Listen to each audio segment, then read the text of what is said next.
Right, good morning Queensland, and happy Valentine's everybody. Hope you all get something nice.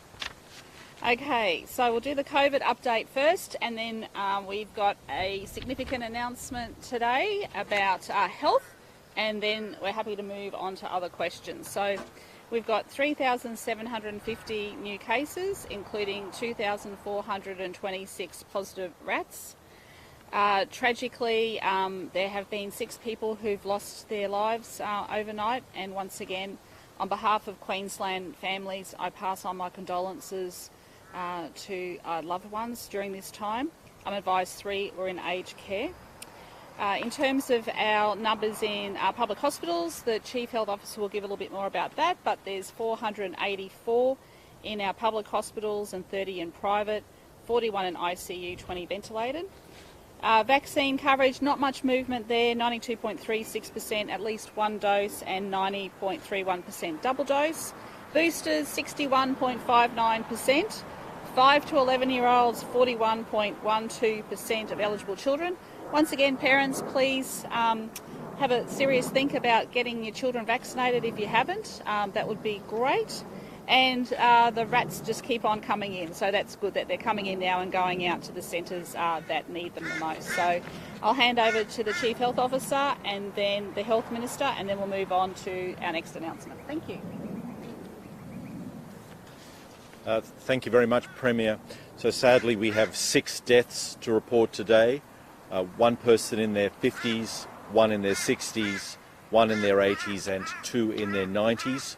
Of these 6 individuals, 1 was not vaccinated, 1 had received 1 dose of vaccine, 4 had received 2 doses of vaccine, and none had received the booster dose. Also of this group, 3 were known to be residents of aged care facilities. That brings to a total of 200 the number of deaths in aged care facilities we've reported in Queensland. And our thoughts are with the families today. In terms of hospitalisations, I think I've mentioned many times that Mondays, Tuesdays, because of the weekly fluctuation in discharge, we tend to see a flattening of cases. So we have 484 people in public hospitals today, which is slightly up from yesterday, 462, but that's just part of that weekly variation. We tend to see that we tend to see the numbers start to fall from about Wednesday during the course of the week. There are 40 people in intensive care units, public intensive care units in Queensland, 20 of whom are ventilated, and we also know that the numbers of people in intensive care tend to come down more slowly than the number in hospitals in general. In our private hospitals, we have 30 patients with COVID, including 1 in ICU, and there were 34 yesterday. So far, we have not seen any increase in cases in school-aged children. There were 963 cases reported in the past 24 hours, 527 in the 5 to 11 age group, and 436 in the 12 to 17 year age group. It's only been just on a week since children have gone back to school, so what will happen this week will certainly be very interesting. We'll be watching that very closely. And again, I'll repeat that we had very significant numbers of cases in children 3 weeks ago which have been coming down, so the degree of immunity in school-aged children is still not clear. So exactly what is going to happen over the next week or two among children in school isn't clear, but we'll learn in the next few days whether numbers do or do not increase. I'll hand over to the Minister. Thank you.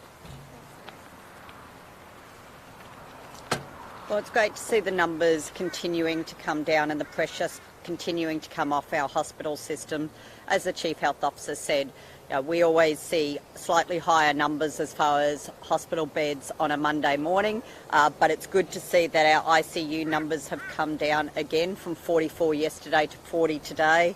And we've seen a slight decline in private beds as well, down from 34 to 30. So that's really good. It continues to show a bit of a trend there, and even our modelling is showing we're still seeing a decline in the number of positive cases across children as well. So we're not, after 1 week of school, I know it's still early, cross fingers, but we're not seeing a big surge at this stage as far as school going back. And the number of staff that we have quarantining and isolating has gone down as well. We now have 1,745 staff across Queensland Ambulance Service and our hospital and health services that are isolating and quarantining, down from 1,817 yesterday. So that's all great news, but I do want to continue to encourage people to come forward and get tested, whether it's a rapid antigen test or a PCR test if they do have symptoms. Also, of course, registering on the Queensland COVID website if you do get a positive rapid antigen test at home, and of course coming out and getting vaccinated. And it's good to see those numbers continuing to go up. In fact, our 12-year-old and above for our population here in Queensland is almost at 90% double dose as well, which is great news. But I would like to see the number of children, both 5 to 11 and 12 to 15-year-old, I'd like to see those percentages come up. And thank you to people who continue to come out and get their booster, because we're over 61% now, but we'd like to see that at 100% rate. If you are due for your booster, please come forward. GP, community pharmacy, or one of our state-run vaccination clinics. You can walk in or book to get those vaccinations. Any questions for the Chief Health Officer or the Health Minister on COVID? Yep. Yep.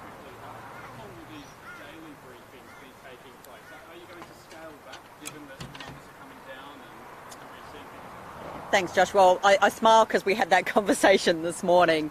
I think we are getting closer to be able to simply put the numbers up and report them at a consistent time every day, unless there is something out of the ordinary or particularly important that we believe needs to be reported at press conferences. Not quite there yet, but I think we're very close if we continue to see this trend happening for the next few days. So, but again, if the public really wants it, then we'll continue to report, but I think we are getting closer. And I know many other jurisdictions have stopped doing their daily reporting at press conferences on this. Look, that's really a decision for the clinicians, for the chief health officers at AHPPC. I know there's discussions ongoing on this. I know internationally some of it's down to 5 days now, so we'll take the advice of the health officers on that one.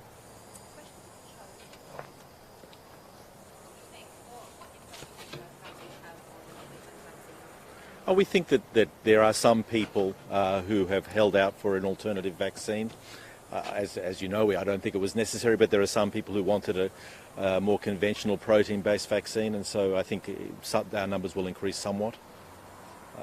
In terms of the long-term plan, it's not really going to influence our long-term plan. I think we're moving steadily forward now that this wave is coming to an end, and we'll be reviewing all of our plans in the next couple of weeks. Can we go on to the next now? Oh, COVID. Okay, sorry, Lydia. Yeah.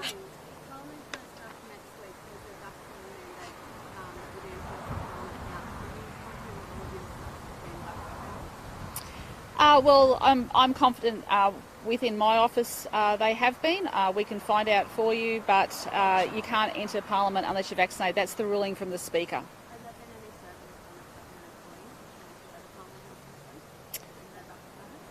No, not to my knowledge. No. Okay. All right, thanks. Well, today we have another key announcement, and that's in relation to our satellite hospitals. At the last election, we said that we were going to build 7 satellite hospitals. This is to ease our pressure on our bigger hospitals and have them located closer to where people live. And this area here is the site of our 7th satellite hospital, which now means we have acquired all of the land. The detailed planning and design is definitely underway with the others, and we expect construction to be commencing on all of them by the end of this year. This is going to be really good for our families and patients, especially tell me they want to get their services closer to home, whether that's things like chemotherapy or renal dialysis. This is going to be great to be able to get your treatment closer to home. No more travelling into the big hospitals. This was a landmark election commitment, and one that my government is very keen to deliver as quickly and safely as possible. The 7 satellite hospital sites are in 8 Mile Plains, which is where we are standing today. And as you can see, a great parcel of land here. And I'm quite sure the families living around here are going to be extremely happy as well. Caboolture, Redlands, Pine Rivers, Tugun, Bribie Island and Ripley. So we absolutely hope that this will ease some of the pressure on our EDs. There will be 773 jobs created as a result of all of these satellite hospitals that will begin construction later this year.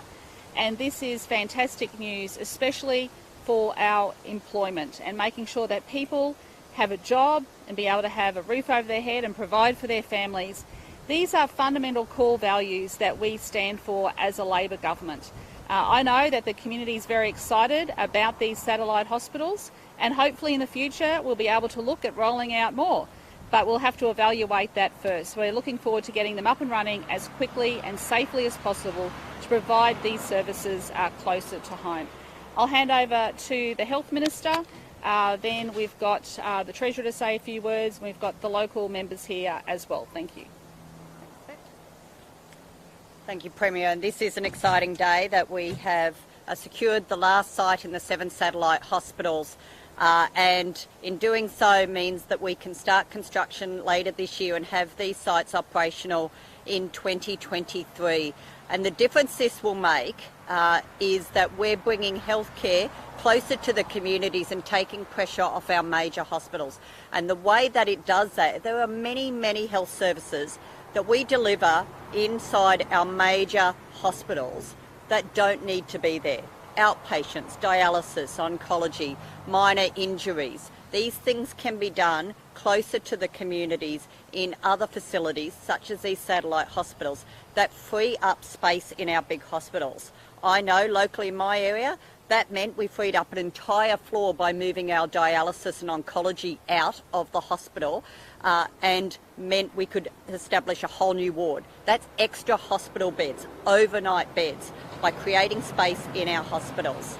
And we know the difficulty of people coming and parking and going to outpatients and going to those sort of services in our big hospitals and how busy they can be. So this is a great initiative. I am very confident that this will make a big impact on our hospital system and taking pressure off our hospitals at a time when we know the demand is increasing constantly and it's delivering for the local communities. And I want to acknowledge Janine Walker here today, who is the chair of Metro South Hospital and Health Board, and the support of Metro South in securing this site and helping planning. There'll be lots of consultation that goes on over coming weeks about exactly what services are suitable for each individual satellite hospital. What's the demands of those communities to make sure we get the mix right for each one of those communities?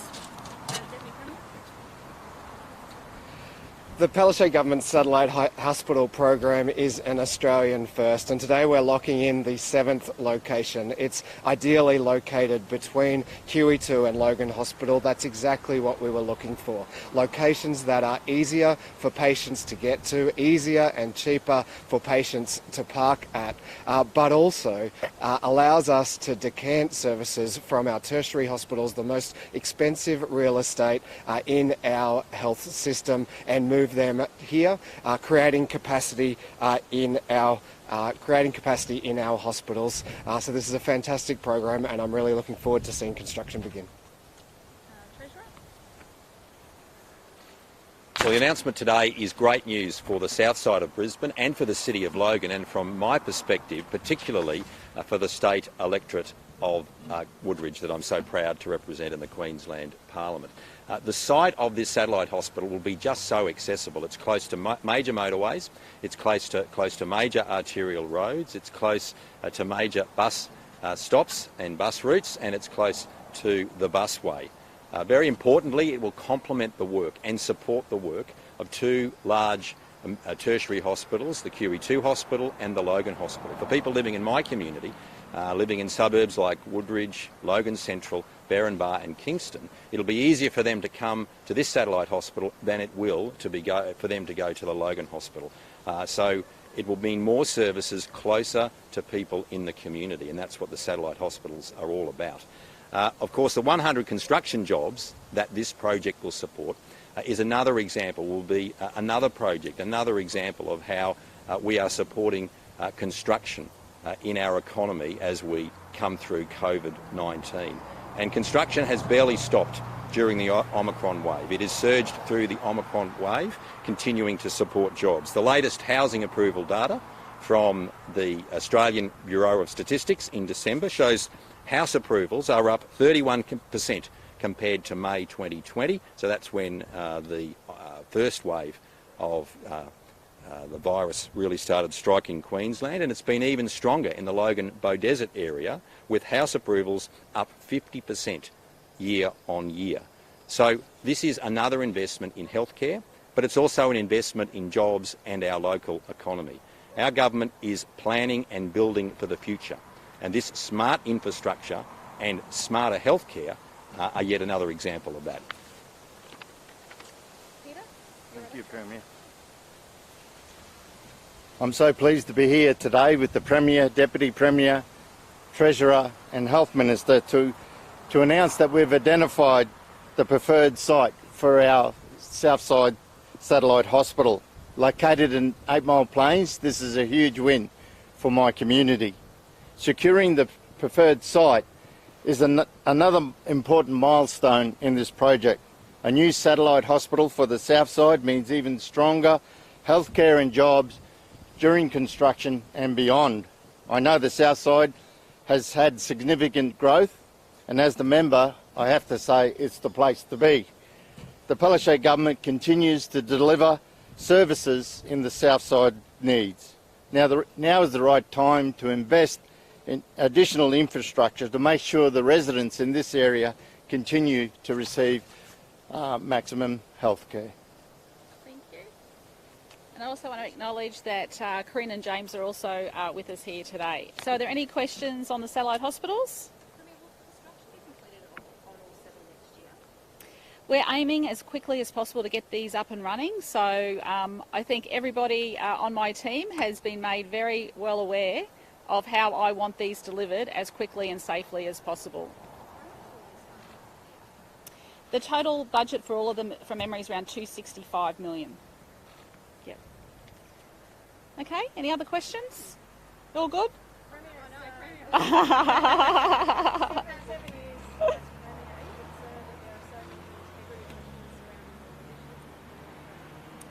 No. Like what? In relation to what? Oh, in relation to the issues. Oh, I think in relation to those issues, I went through that quite clearly yesterday, that there are some matters before the CCC, there are matters before the committee. I would love to discuss more details, but I would be in contempt of Parliament, and I would be in breach of some of my legal obligations if I said anything more in relation to those matters. I said very clearly yesterday, I would like these issues resolved as quickly as possible. I think that will give the public confidence. Premier, Nine News has been told that there are no matters regarding Dr. Stefanov before any parliamentary committee other than her 5-year review. That's not my understanding, but you should speak to the chair of the committee.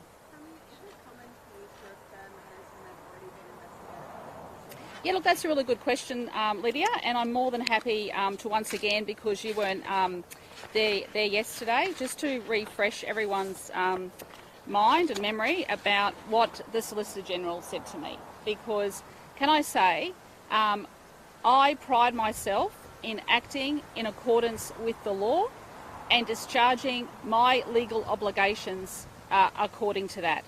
The Solicitor General provided advice to me, and that advice said, and I'll say this again, in my view, the primacy of the Parliamentary Committee's oversight role means that the committee is the appropriate body to consider whether allegations concerning the conduct of the QIC, regardless of the relative seriousness of these allegations and regardless of whether they constitute misconduct under the Integrity Act, warrant investigation.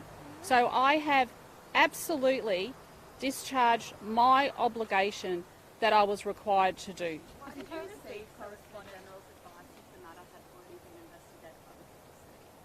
What I will say to that question, and it is very clear that the Solicitor General had all of the information, the necessary information before him, before making the decision to give me the advice that required the referral. I would like to see this issue resolved as quickly as possible, just like everyone else. I would like to come here and freely discuss all of these issues, but I can't. I respect the committee process.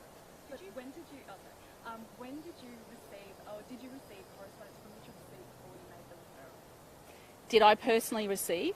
Were you aware of the correspondence from the Triple C? All I can say is the Solicitor General had all of the advice in front of him before he provided me with the advice that the referral had to go. And like I said yesterday, it doesn't matter whether it's small, medium or large. These matters require me, under the Act, as the responsible minister, to refer them. And the committee has options open to them. The committee could choose to investigate. The committee could choose to say no further action. You would have to ask the committee those questions. I cannot disclose correspondence from the committee, and I cannot disclose matters that were discussed before the committee. When did you first become aware of the interference allegation? In particular?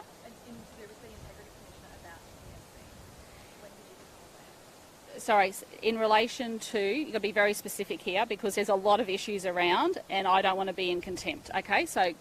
When did Dr. Stepanov first, when did you become aware that Dr. Stepanov had raised questions and concerns about interference from the public service? Okay, my understanding there is that I think there was a report in the Courier Mail, I think from memory, it was around September last year. Was the person who brought you the complaint about the Integrity Commission that you referred the person who made the complaint? Can you repeat that question so I can... Was the person who brought the matter to your attention the person who made the complaint to you? I can't discuss who has made the complaint. All I can say is the Solicitor General had all of the information before him and he provided me with the clear advice that the matter, regardless of whether it was deemed small, medium or large, the right thing for me to do was refer that matter. I want answers to this as quickly as possible as well. Now, obviously, there are matters before the committee.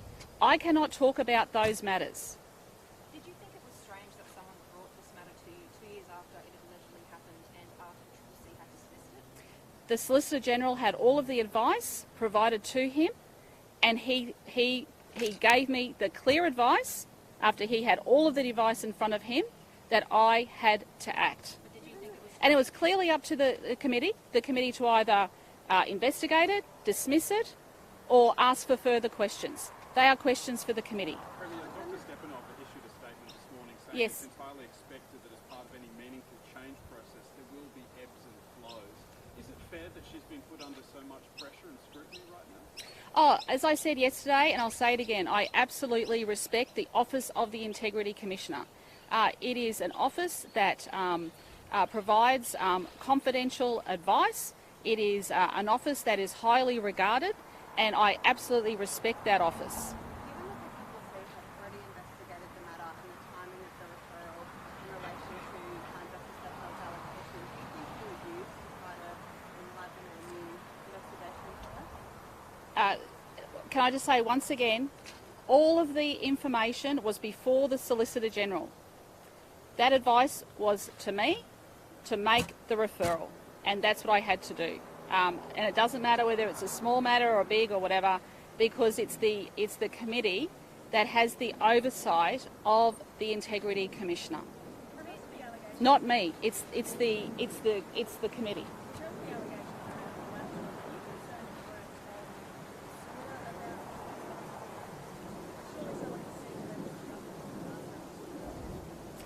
But that's no. But why would they? Because if she has made a complaint, they wouldn't be referred to me. Yeah. Yeah.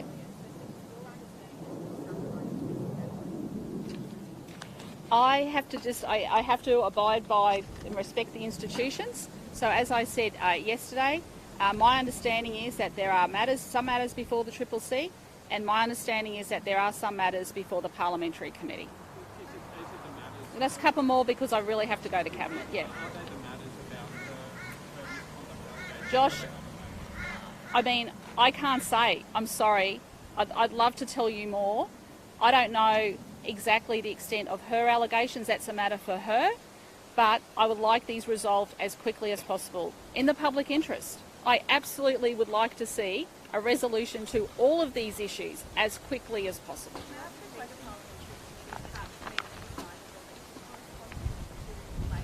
Well, that's a matter. That's a matter for them. Yep. So you'd have to ask the committee.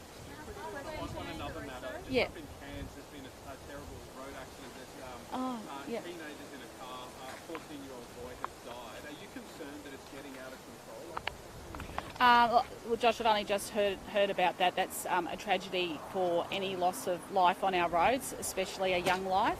And you know, once again, we just need people to, you know, be safe on our roads. I don't know the exact circumstances. I'm happy to ask the Transport Minister to look into that.